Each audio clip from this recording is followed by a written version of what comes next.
Vale. Hola, seguidores del Taburete Podcast, de Canal San Andreu y de La Barca Producción. Hoy estamos y nos complace mucho estar con Silvia García de la Plaza, presidenta de Voz de Somnis, que se dedican al desarrollo de la,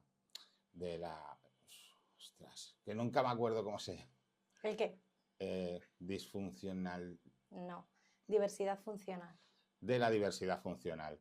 A ver, ¿cómo te integraste en esto? ¿Cómo entraste en este mundo?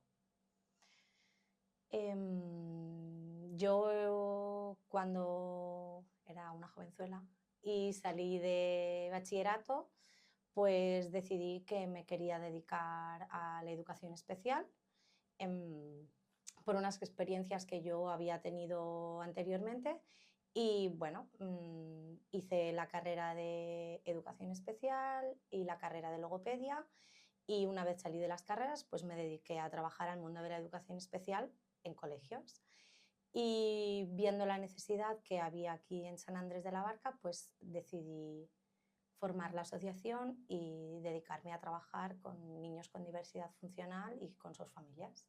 ¿Qué actividades y qué actividades hace Voz de Somnis? Voz de Somnis hace muchas actividades encaradas en diferentes proyectos. Nosotros tenemos un proyecto muy troncal que es el proyecto terapéutico familiar y social, en el cual lo dividimos en estas tres ramas porque, aunque las diferenciamos, creemos que es algo que se complementa y que crea el desarrollo de toda una persona. Por la parte terapéutica hacemos sesiones de psicología, logopedia y fisioterapia a los niños de forma individualizada o de forma grupal, atendiendo a las necesidades que tiene cada uno de ellos. Y por otro lado, en el proyecto de las familias, lo que hacemos es acoger a las familias, asesorarles, ayudarles en aquello en los que ellos presentan dificultades o inquietudes, así como también llevamos a cabo el grupo de ayuda mutua, los GAMS, que son los grupos de padres en los cuales están moderados por un psicólogo y ellos tratan diversos temas en los cuales presentan inquietudes y los van desarrollando y así van creando estrategias de actuación según las necesidades que van presentando. Y luego, por otra parte, tenemos el proyecto social, que consideramos es uno de los más importantes, ya que lo que queremos hacer es dar visibilidad a las personas con diversidad funcional, crear una sociedad más empática, una sociedad más respetuosa y más inclusiva, dando lugar a conocer las diferentes casuísticas que en Voz de Somnis tenemos y la necesidad de que estos niños estén incluidos en la sociedad, que formen parte de ella. No son un colectivo, aunque sí mínimo, no excluido, no diferente, sino que al final forman parte, son nuestros vecinos, son nuestros primos, son nuestros amigos. Por lo tanto, tienen los mismos derechos, tienen las mismas inquietudes y las mismas necesidades de participar en todo aquello que se lleva a cabo aquí en el municipio. Vosotros trabajáis, creo, que hemos hablado alguna vez, mayormente con el colectivo autista. Uh-huh. Eh, ¿Puedes explicar para la gente que no lo sepa qué es el autismo? Si se puede explicar, porque es muy amplio. Bueno, el autismo es un trastorno de neurodesarrollo. Según lo cataloga el DSM-5, es un trastorno que ha ido evolucionando mucho en el tiempo, ¿no? Cuando yo, por ejemplo, estudiaba, el autismo se clasificaba en el síndrome de Asperger, el autismo profundo de Kanner, y esto ha ido evolucionando, ¿no? Ahora mismo se considera trastorno del espectro autista todas aquellas características que influyen en 5 ámbitos. Influyen en el ámbito de la comunicación social sobre todo, en los intereses restringidos. Son niños que normalmente muestran interés por cosas muy concretas, en la flexibilidad mental, es decir, son niños que necesitan una rutina, necesitan unas pautas muy marcadas, necesitan una causa-efecto muy continua para entender lo que pasa a su alrededor. Luego también tenemos hechos como las estereotipias, que son movimientos repetitivos, que con ello lo que hacen los niños con TEA es reducir su ansiedad o autorregularse. Y la quinta cosa sería pues esto, la autorregulación, los comportamientos, las conductas, que aquí es donde encontramos la más amplia de las características, ya que ninguno de ellos es igual todo, y que el TEA sea una condición que pueda ser diagnosticada a diferentes niños.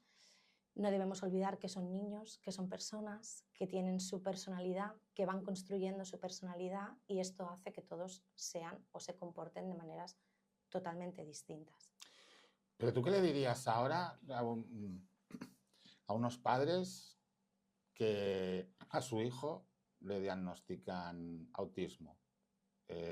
¿A qué edad se suele detectar el autismo?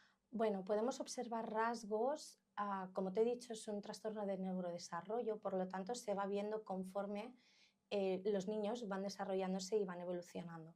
Se pueden observar rasgos desde el añito, añito y medio, rasgos muy característicos como por ejemplo que no puedan establecer un contacto visual, o que tú les llames y cualquier niño de 1 año giraría la cara, quizás. O que desarrollando un poquito su juego vieras cómo alinea todas estas cosas. Por lo tanto, hay rasgos que se pueden ver en edades muy tempranas, y esto lo que hace es favorecer muchísimo todo lo que va a ser su desarrollo posterior. Es cierto que suele diagnosticarse sobre los 2 añitos y medios, los 3, dependiendo de las características, porque como te comento, no en todos los niños se ven los mismos rasgos ni crean esa alerta. Entonces, bueno, se suele diagnosticar sobre esa edad, y yo lo que le diría a esas familias es que, primero, el autismo no es una enfermedad, es una condición. Es algo con lo que ese niño va a vivir durante toda su vida. Va a crecer y va a evolucionar con ello, y va a crear su persona con esas características y esas necesidades.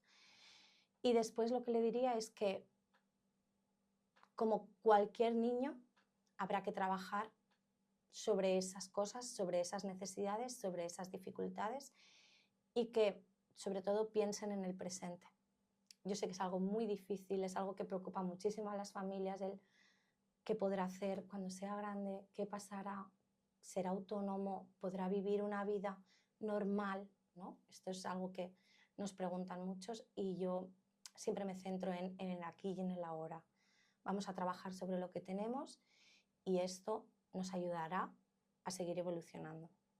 Por lo tanto, bueno, pensar esto, ¿no? Que es una condición, y en que contra antes podamos empezar a trabajar sobre las dificultades de estos niños, más estrategias podremos darles para aprender. Es cierto que hay casos de niños, por ejemplo, que yo tengo en la asociación, ¿no? Que una niña que yo he trabajado con ella desde los 6 añitos, tiene 16 y está empezando a escribir, ¿no?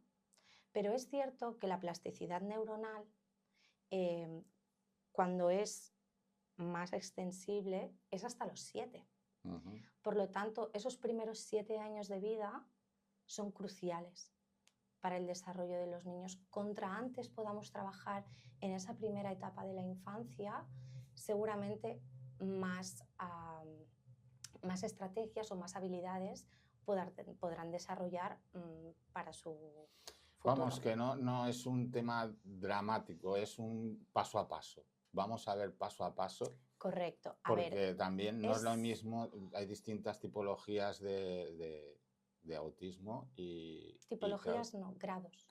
O grados. Bueno, hay varias escuelas, hay algunos que deniegan de los grados y otros que dicen que son tipologías, pero bueno, grados, tipologías, como tú dices, cada uno es un mundo, cada uno tendrá unas cosas y otras cosas.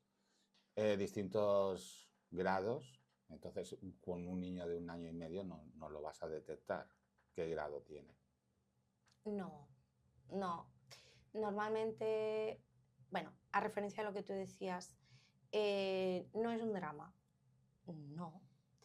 Pero sí que es cierto que en el momento en el que las familias reciben un diagnóstico de autismo, así como cualquier otras cosas, es un shock para las familias. Claro.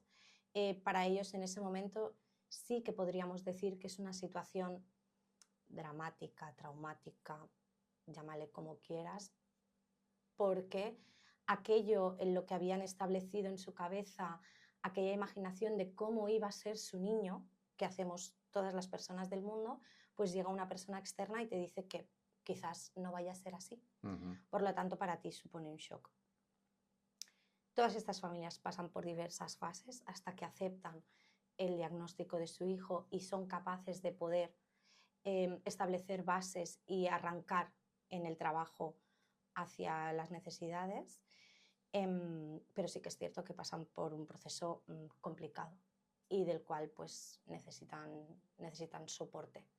¿Hay información, grupos de apoyo suficientes? ¿La gente cuando tiene esto se siente arropada? ¿O tú crees que haría falta más recursos y más asociacionismo y más de todo?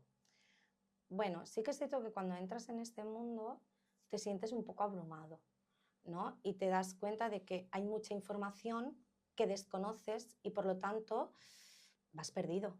No sabes a dónde debes acudir porque es algo que no se explica.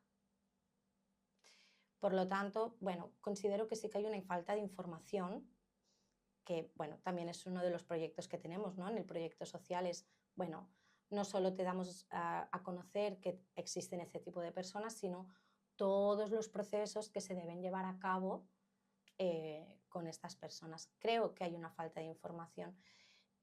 Afortunadamente, actualmente en San Andrés de la Barca, nosotros hace 10 años que creamos la asociación y hasta este año pues no hemos encontrado que otras personas se han unido en la lucha por este colectivo y han nacido 2 asociaciones más. Por lo tanto, en este lado, bueno, creemos que por esa parte es positivo. Y como grupos de apoyo, pues sí que hay recursos, pero es cierto que hay una parte muy importante y es de las propias familias. Y es que cuando las familias llegan a entender lo que necesitan, como todas las familias del mundo, priorizan a su hijo y no a ellas.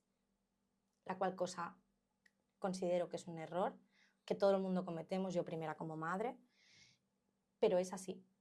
Entonces, hasta que no llega el momento en el que se ven desbordados por diferentes situaciones, es difícil que acudan a estos grupos. Bueno, porque no resulta fácil hablar de los problemas o de las dificultades o de las inquietudes con las que te encuentras, porque, bueno, no dejas de exponerte a otras personas. Entonces, la primera parte complicada es esta, ¿no? Que todavía tenemos como prejuicios. Correcto. Intentamos esconderlo. O sea, intentamos minimizarnos. Tenemos una fase de negación. Correcto. Esto es cierto. Después hay una fase de negociación. Y hasta que no llegamos a no puedo, necesito ayuda, quizás pasa un tiempo que sea primordial. Exacto. Porque es lo que me has dicho tú de 1 a 6 años, es el momento que, bueno, el niño va un poquito atrasado, el niño es especial, el niño... Y ese tiempo es primordial porque estás poniendo los primeros ladrillos de lo que será su futura educación. Entonces, estas familias, ¿tú qué les dirías? Que se dejen de romansus y que pidan ayuda y que se informen bien. Que yo siempre te he dicho y te he prometido, y algún día lo haremos, de hacer un documental sobre el autismo, porque además yo estuve buscando en YouTube documentales, información sobre el autismo, pero lo que hay es muy disperso y muy... Es que piensa que el autismo es un trastorno que sigue en estudio. es un trastorno que, como te digo, yo hace 15 años que dejé de estudiar y en 15 años ha evolucionado muchísimo sobre cómo se categoriza, ya no hay tipos de autismo, hay grados. Dentro del trastorno del espectro autista puedes encontrar muchísimas cosas que antes no se consideraban como tal, o se consideraban una psicosis o un trastorno desintegrativo de la infancia.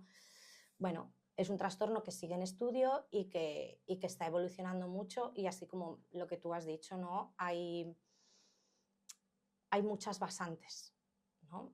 Las personas que creen que se produce por ciertos motivos, personas que se producen por otra. Bueno, es un trastorno que sigue en estudio y que seguro que en los próximos años sabremos muchísimas más cosas. Yo cuando acabé las carreras me especialicé en autismo, pero ya te digo, me especialicé en aquello que se sabía. La verdad es que yo cuando realmente he aprendido es trabajando con ellos. Porque, como te digo, ninguno es igual. Y lo mismo que hoy puedes trabajar con alguien de cierta manera, mañana no te lo acepta. Y sigues siendo la misma persona, con sus mismas dificultades, con sus mismas necesidades, con sus mismas capacidades, pero cambian y evolucionan. Y esto es complicado. Entonces, ¿qué le diría yo a esos padres? Primero, que se sentaran, que procesaran la información obtenida, que lloraran si tuvieran que llorar, que rieran si tuvieran que reír, que pasaran ese proceso de aceptación, y una vez tuvieran aceptado que su hijo tiene autismo, tiene cualquier otra diversidad funcional, busquen ayuda para sus hijos y para ellos. Porque desde Voz de Somnis siempre decimos que uno de los aspectos muy importantes en el desarrollo de cualquier discapacidad o diversidad funcional es la familia. El motor de cualquier niño es la familia, y en estos niños también. Es con quien pasan muchísimo más tiempo.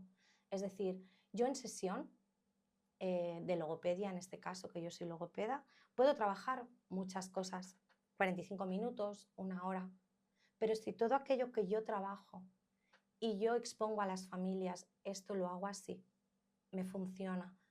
Si tú esto no lo desarrollas los siguientes 7 días en tu casa y lo pones en práctica y en marcha, no servirá de nada. No sirve absolutamente de nada. Porque el niño, si es capaz de hacerlo en esos 45 minutos, está perfecto, pero si luego no lo extrapola a todos los días de la semana en diferentes situaciones, sí. no servirá. Por lo tanto, consideramos que la familia es el motor clave para el desarrollo de cualquier habilidad, de cualquier estrategia en los niños, y por eso es tan importante el trabajo con ellas. Y después la escolarización, ¿tú qué eres partidaria? ¿De que se integren dentro de la escolarización normal? ¿O de que hagan una escolarización aparte? Una escolarización normal se supone que con más apoyo o con más recursos. ¿Tú qué opinas?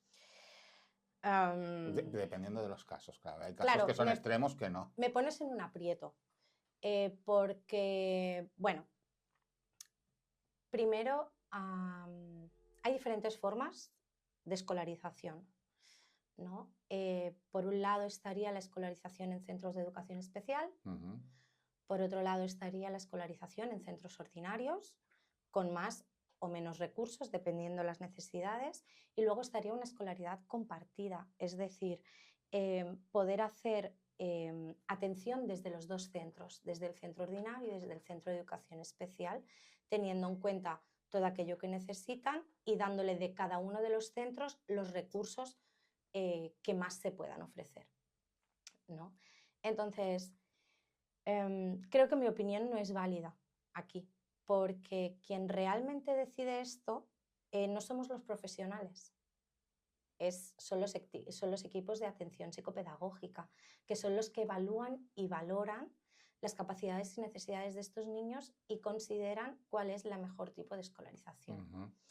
Entonces, si tuviera que darte mi opinión, creo que en la mayoría de las discapacidades o trastornos o diversidades funcionales hay un punto muy clave que es la socialización.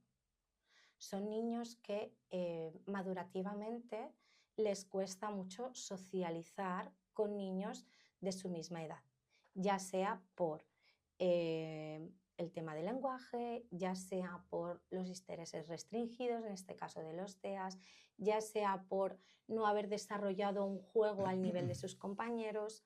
Entonces, aquí lo que sí te puedo decir es que en un centro ordinario se dan muchísimas más oportunidades de socialización que en un centro específico. Entonces, creo que las primeras etapas, que son totalmente cruciales para el desarrollo de estos niños, deberían poder socializar. Es cierto, como tú dices, que hay casos muy extremos y que nos damos cuenta de que realmente lo que necesitan es una atención muy focalizada. Y serían casos, quizás me aventuro a decirte, pues, niñas, en este caso, con un síndrome de Rett, una parálisis cerebral con muchísima afectación que evidentemente no pueden desarrollar estas habilidades. Pero niños con trastorno del espectro autista, por mucho que los grados, o sea el mayor grado, que en este caso sería un grado 3, en las primeras etapas siempre es bueno que puedan tener modelos de socialización, porque los niños o las personas en general aprendemos por imitación. Y esa imitación se da mediante modelos de iguales o de edades más avanzadas, ¿no? Pero entre iguales, pues favoreces. Que yo creo que es un beneficio mutuo porque, claro, correcto. porque los niños ven que hay una diversidad funcional y que eso existe y que pueden convivir con ella. Exacto. Y la persona con diversidad funcional ve el mundo como es, o sea, con una sociedad compleja en la que hay muchos roles y él juega un rol. Y esa mezcla, esa combinación, yo creo que es beneficiosa para los dos. Exacto. Que es como ahora con la integración de los niños con síndrome de Down pues es que un niño con síndrome de Down es un niño normal, que tiene unas características, pero es un para niño mí normal. Todos son normales. No, es que el tema normal... Es que es una palabra compleja, claro. Sí, pero bueno, es cierto, al final ahora mismo por lo que se lucha, incluso la Generalitat, se lucha por la inclusión, no por la integración, por la inclusión. Entonces, vamos avanzando en este camino. Lo que sí que es cierto es lo que tú decías, que hay niños, chicos, chicas, niñas, ya con edades incluso más avanzadas, que por sus características, sus condiciones, su diversidad, no pueden acceder a una escolaridad ordinaria. Pero sí es cierto que al final, por mucho que hablemos de escolarización, hay un punto clave que es la sociedad. Y es que esos niños, niñas, chicos, chicas, adolescentes, no solo van al colegio y vuelven a su casa y no salen. Esto era en los años 60, los años 70. Estos niños se mueven por el pueblo, van a comprar, van al parque. Entonces, se mueven en todo el entorno que les rodea. Por lo tanto... Bueno, también se nota la labor de asociaciones como la tuya y de la evolución de la sociedad, porque yo cuando tenía 15 años me detectaron, ahora no te lo sé decir, dislexia. Y entonces por eso sé lo de la negación. Mis padres lo primero que dijeron, esto no puede ser. Es que el niño no va bien en el colegio porque no ve, porque tiene que ponerse gafas porque está detrás. Y después sí que fui a psicólogos y me dieron, pero el niño es que es tonto. Y ya no le vamos a pedir más porque el niño es tonto. Ya está todo justificado. Y después, a ver, tonto no era porque estoy aquí. Me he hecho mi vida. Los psicólogos me dieron las herramientas para seguir mi vida y para suplir a las carencias que no son carencias, porque tú percibes el mundo de una manera distinta. Cuando tú eres disléxico, tú percibes el mundo de una manera distinta, aprendes de una manera distinta. Y es eso. Ahora, hoy en día, yo cuando eran los 80, 90, que fui de los primeros disléxicos que se diagnosticaron cuando empezaron a entrar psicólogos en los colegios, y era de los 80. ¿No? Ahora hay disléxicos por todos lados. Y a no mí me pasa lo nada. diagnosticaron en la carrera. A ver, y no pasa nada. No. Porque la dislexia no deja de ser un trastorno del aprendizaje. Un aprendizaje del lenguaje escrito, sobre todo, pero es cierto que te implica en muchas otras áreas de tu vida. Claro, claro. ¿No? Pero, bueno, es cierto que lo que tú estás diciendo es cómo hemos evolucionado socialmente, ¿no? También esto quizás es muy, muy feo, lo que te voy a decir, pero en los años 70, niños con cualquier tipo de discapacidad, cualquier tipo de problema, estaban encerrados en su casa, no salían. Sí.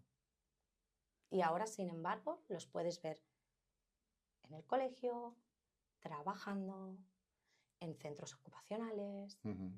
Ahora mismo, yo creo que la sociedad también les ha dado un espacio en el cual desarrollarse. Que es importante, porque mucho. Ahora me parece que salía algo de empleo. Centro ocupacional.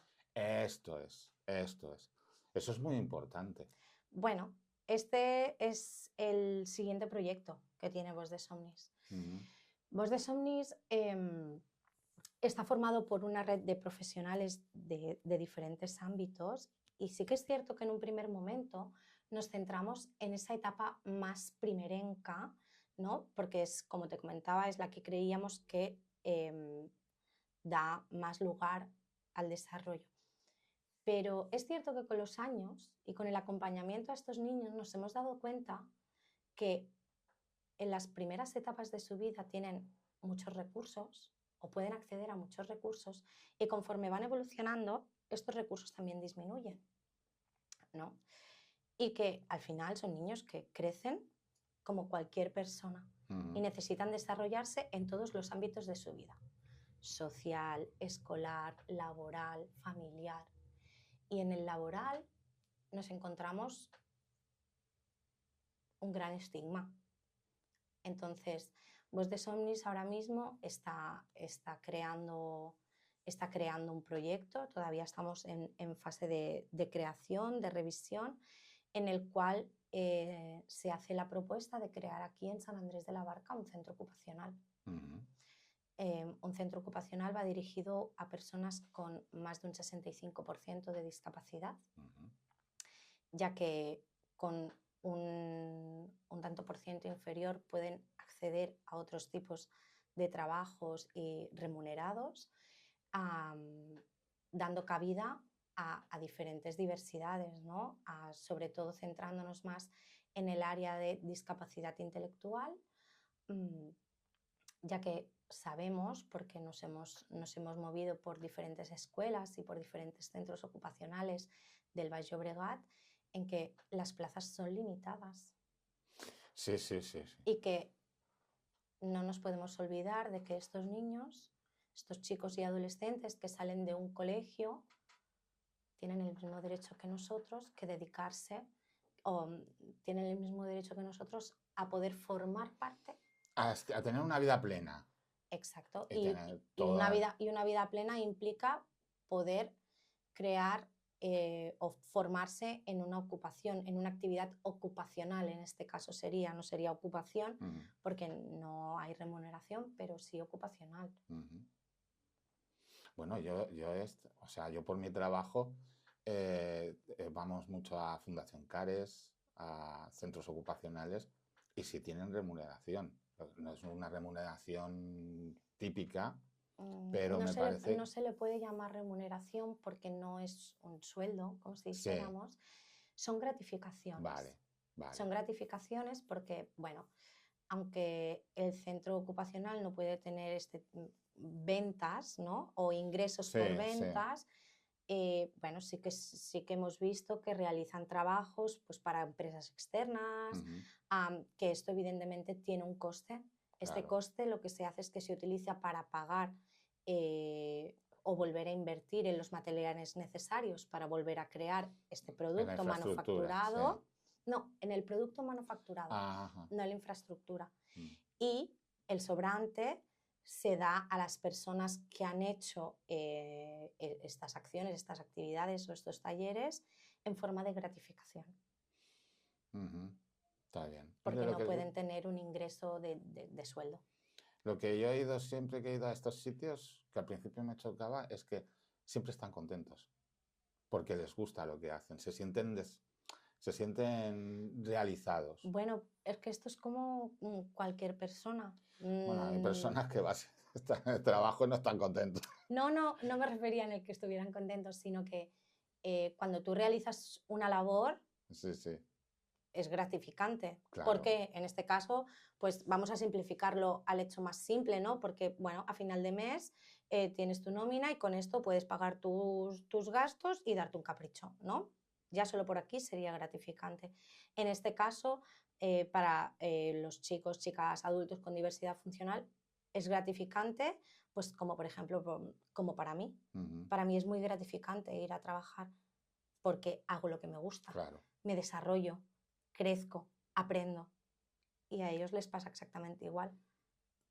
Porque una de las pesadillas de los padres es, mientras yo esté aquí, yo te cuido, pero el día que no Sí, esté, ¿qué exacto. pasará? Ujú. Bueno, esta es una de las preocupaciones más grandes y es normal porque al final es ley de vida, ¿no? Los padres deberían marchar Sí, claro. antes que sus hijos, ¿no? Em, pero bueno, yo creo, hoy tengo casos, ¿no? En la asociación y conozco familias que, bueno, conforme han ido creciendo sus hijos, han ido eh, pues sustentando un futuro, creando un futuro, luchando por ese futuro de sus hijos y que más allá de un centro ocupacional siguen habiendo recursos para ellos Ujú, cuando son mayores. Es lo que te digo. Lo que pasa es que es difícil aceptar cada una de las fases porque, bueno, supone un reto, supone el decir, otra vez me encuentro en un punto en el que a lo mejor no me gustaría estar, ¿no? Pero sí que pueden avanzar y sí que pueden llegar a obtener recursos para ello. ¿Y cuántas plazas sacaréis aquí? ¿O lo tenéis ya Uy, tan bueno, desarrollado o de momento solo es no, un esbozo? exacto. Es totalmente un esbozo. Es cierto que las leyes están como situando en un entorno de 40 personas, es decir, las leyes a lo que me refiero es, bueno, pues igual que en los colegios hay ratios, para que me entiendas, pues en el centro ocupacional también, cada tantas personas debería haber un educador o un auxiliar, dependiendo de las necesidades o niveles de soporte y tal. Normalmente las leyes se orientan hacia 40 personas, entonces, bueno, pues bajo el marco normativo supongo que aquí nos moveremos. Pero bueno, como te he dicho, es totalmente un esbozo, es un proyecto que todavía está en creación, sí que es verdad que es un proyecto que se ha presentado al ayuntamiento y que ha tenido muy buena acogida y que conocen y saben Mm. y son conscientes de la necesidad que hay,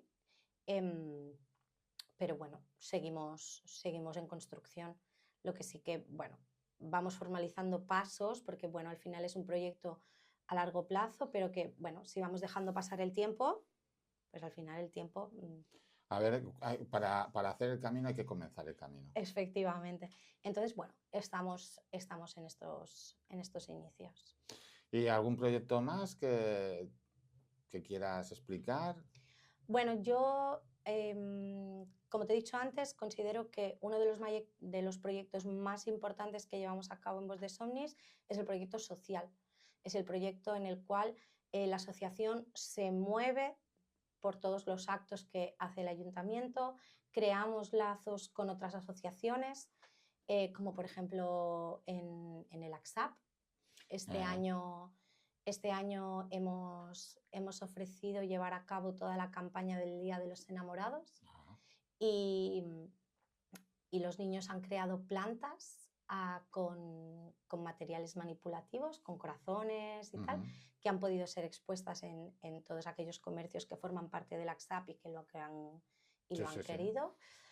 Pues bueno, acciones como estas, seguir desarrollándolas, seguir participando en todos los actos en los que se nos dé cabida, como por ejemplo en el 8 de marzo, que vamos a participar como entidad. Y bueno, seguir mostrando al municipio, a la población, que, bueno, que somos personas todas por un igual, que todas tenemos los mismos derechos, todas tenemos las mismas libertades y que igual que luchamos por las que son nuestras, debemos luchar también por aquellos que quizás no tienen voz para poder pedirlas. En esto que hemos estado hablando de la palabra normal, el vocabulario va cambiando y ya no sabemos cómo definir las cosas. Los niños con diversidad funcional, los centros de inserción o centros ocupacionales. Ahora un niño, entre comillas, normal, ¿cómo tendríamos que definirlo? Lo llamaríamos un niño neurotípico, porque su desarrollo neuronal, su desarrollo evolutivo, sería lo que estaría dentro de los estudios que hemos categorizado como normales, como típicos. Tú dirías normales, yo diría típicos. Y un centro de... Aquí se mezclan varios conceptos. Hay diferentes tipos de opción a inserción laboral dentro de la diversidad funcional. Por un lado estarían aquellas personas que pueden acceder a un contrato laboral dentro de una empresa adaptada a sus necesidades y teniendo en cuenta que tiene un grado de discapacidad o un tanto por ciento de discapacidad. ¿Qué pasa? Aparte estarían estas personas que pueden acceder a un contrato laboral dentro de empresas que contratan a personas con discapacidad y tienen un trabajo adaptado a sus necesidades. Por otro lado estarían centros específicos de trabajo, donde aquí sí que llevan a cabo trabajos remunerados. Y por otro lado estarían los centros ocupacionales, que como te he dicho eran centros ocupacionales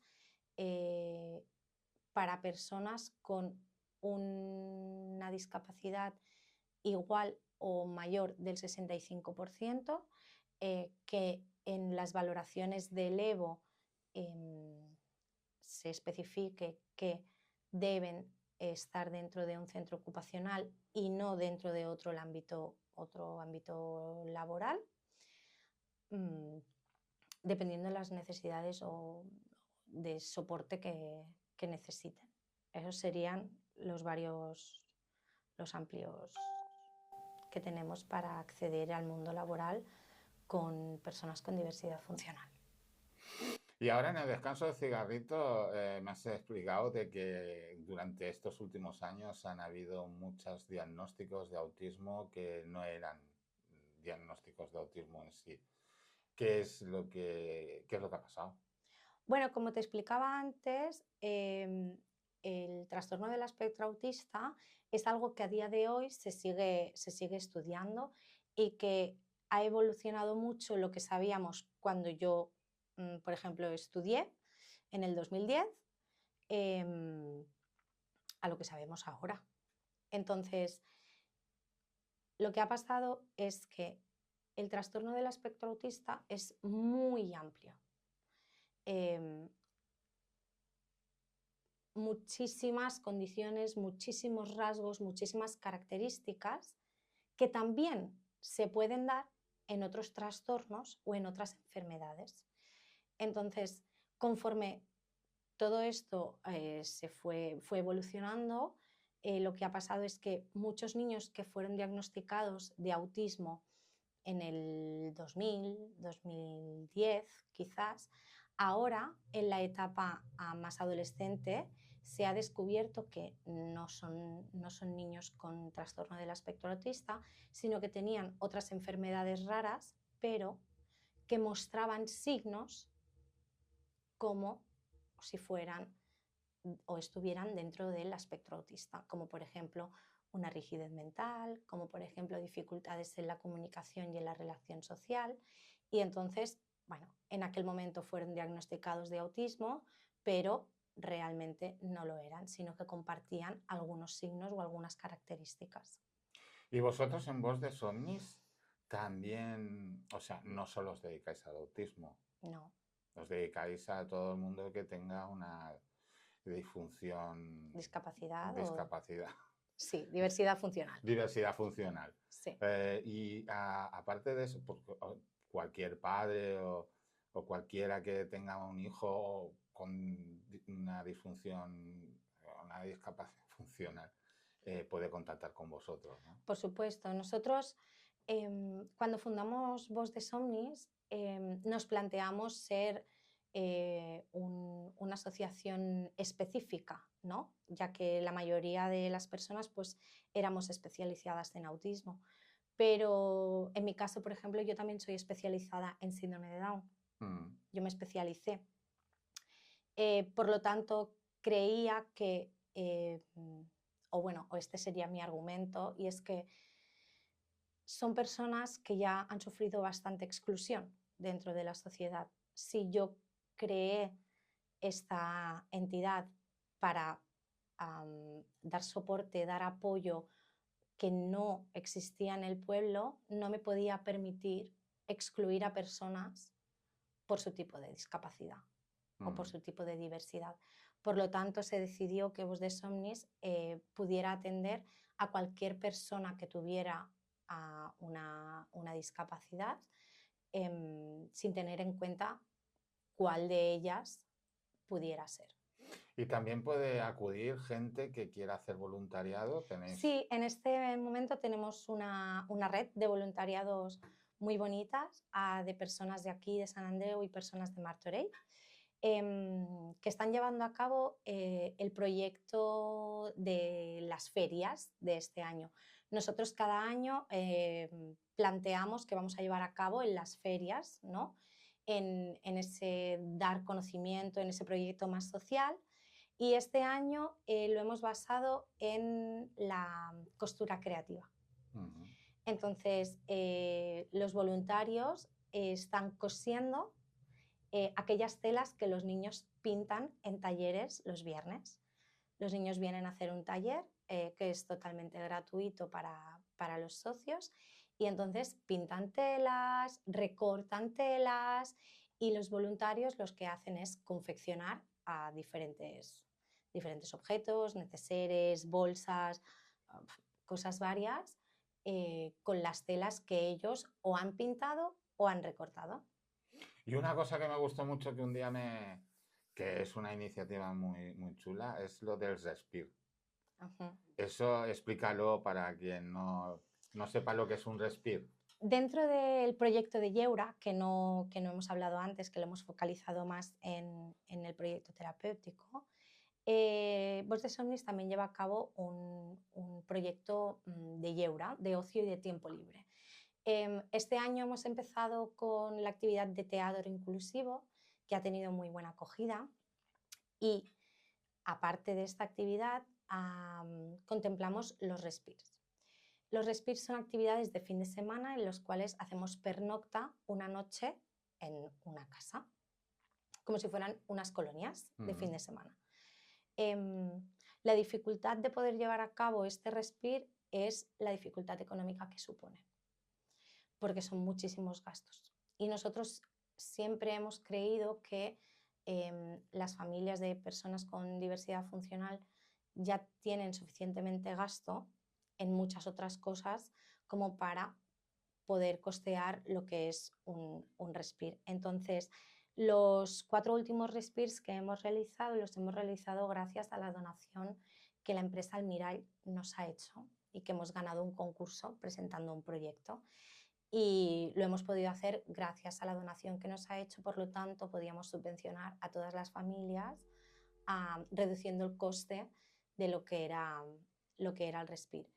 Pero nunca descartamos poder hacer un Respir, es más, cuando conseguimos alguna aportación económica, siempre, la mayoría de veces la invertimos en los Respirs, porque creemos que es muy necesario, creemos que ya no solo para los niños, sino para las familias, poder desconectar, poder dedicarse a otro de sus hijos que quizás no muestre tantas Porque necesidades. que quede claro, se van los chicos, pero se quedan los padres en casa. O sea, Sí, por los que respiran supuesto. son los padres.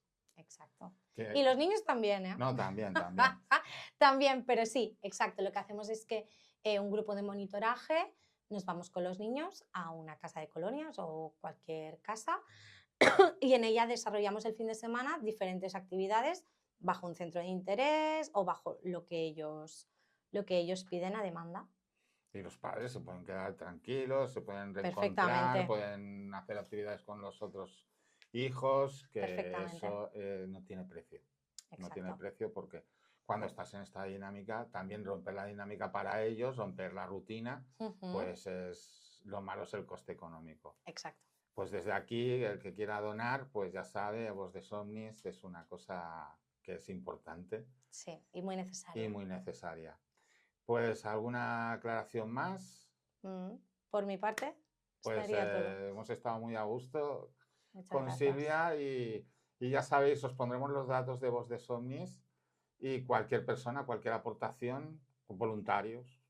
También este año estamos llevando a cabo la campaña de poder hacerse socio de la entidad sin ser una persona participativa. Es decir, aquellos niños que participan en cualquier actividad de Voz de Somnis se llamarían socios participativos, ¿no? Porque participan de las diferentes actividades que en los proyectos se desarrollan. Pero también es muy necesario que personas externas a la entidad que creen en el proyecto o que quieran ayudar en los diferentes proyectos que llevamos a cabo puedan hacerse socias, puedan enterarse de todo lo que se hace, opinar, participar de estas conversaciones y tal, por simplemente 20 euros al año. Ah, pues está muy bien. Está muy Es bien. una forma de que Voz de Somnis pueda tener una recaptación económica más allá de lo que pueda ser a través de las actividades y pequeños granitos de arena pues a nosotros nos ayudan. Sí, porque a la contra de lo que se piensa la gente, las aportaciones públicas y las subvenciones son escasitas.